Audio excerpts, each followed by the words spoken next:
नाशिकमधील कॉर्पोरेट जिहाद प्रकरणाने सध्या संपूर्ण राज्य हादरले।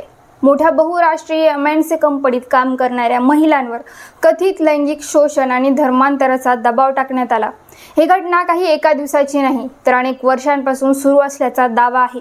हे ऐकून प्रश्न पडतो, इतक्या मोठ्या कंपन्यांमध्येही महिलांची सुरक्षितता धोक्यात आहे का? आणि जर अशा घटना घडत असतील तर महिलांनी नेमकं काय करावं? आजच्या या व्हिडिओमध्ये आपण या प्रकरणाचा आढावा घेणार आहोत। तसंच कामाच्या ठिकाणी महिलांच्या संरक्षणासाठी असलेला पॉश कायदा काय आहे हेही समजून घेणार आहोत। नमस्कार, मी श्वेता, तुम्ही पाहताय आझाद मराठी। आधी थोडक्यात जाणून घेऊ हे प्रकरण नेमकं काय आहे। नाशिकमधील एका मोठ्या कंपनीत 9 महिला कर्मचाऱ्यांवर लैंगिक शोषण आणि धर्मांतरासाठी दबाव टाकल्याचा प्रकार समोर आलाय। पीडित महिलांच्या मते हा प्रकार 2022 पासून सुरू होता। या प्रकरणाला आता कॉर्पोरेट जिहाद असं नाव देण्यात आले, ज्यामुळे सामाजिक आणि राजकीय पातळीवर मोठ्या चर्चा रंगल्यात। अशा वेळी नेमकं काय करायचं आणि कामाच्या ठिकाणी लैंगिक शोषणाबाबत कायदे नेमके काय आहेत हे जाणून घेणंही तितकंच महत्त्वाचं आहे। महिलांच्या कामाच्या ठिकाणी होणाऱ्या लैंगिक शोषणाला आळा घालण्यासाठी भारतात 2013 मध्ये पॉश ॲक्ट लागू करण्यात आला। या कायद्यानुसार जबरदस्तीने शारीरिक संबंध, शरीर सुखाची मागणी, प्रमोशन किंवा फायद्याच्या आमिषाने दबाव, नकार दिल्यास धमक्या, अश्लील कंटेंट दाखवणे, शब्द, हावभाव किंवा मेसेजद्वारे छेडछाड या गोष्टी लैंगिक शोषणात मोडतात। प्रत्येक कंपनीत महिलांच्या तक्रारींसाठी एक समिती असणे बंधनकारक आहे, ज्याला ICC म्हणजेच इंटरनल कंप्लेंट्स कमिटी म्हणतात। या समितीत 4 सदस्य असतात।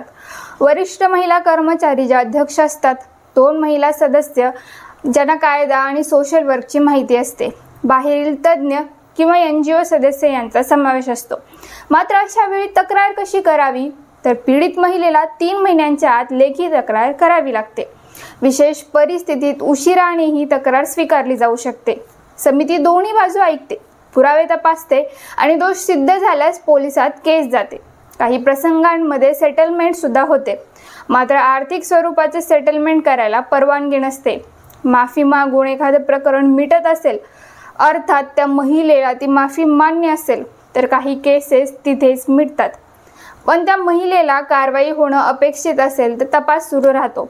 समितीचा तपास पूर्ण झाल्याच्या 10 दिवसात समितीचा अहवाल कंपनीकडे जातो आणि पुढे सर्व्हिस रूल्सनुसार दोषी व्यक्तीवर कारवाई होते, ज्यात वेतनातून नुकसान भरपाई, बदली किंवा अगदी नोकरी सुद्धा जाऊ शकते।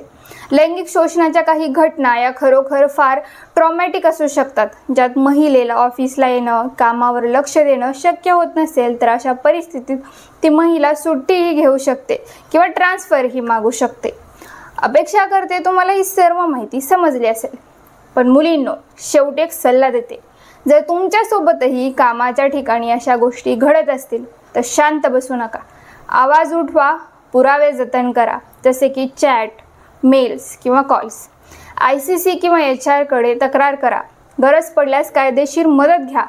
नाशिकमधील हे प्रकरण केवळ एका कंपनीपुरतं मर्यादित नाही, तर प्रत्येक काम करणाऱ्या महिलेसाठी एक इशारा आहे। आपले हक्क जाणून घेणं आणि त्यासाठी लढणं हीच खरी ताकद आहे। जर तुम्हाला ही माहिती महत्त्वाची वाटली असेल तर व्हिडिओ लाईक करा, शेअर करा आणि चॅनलला सबस्क्राईब करायला विसरू नका। धन्यवाद।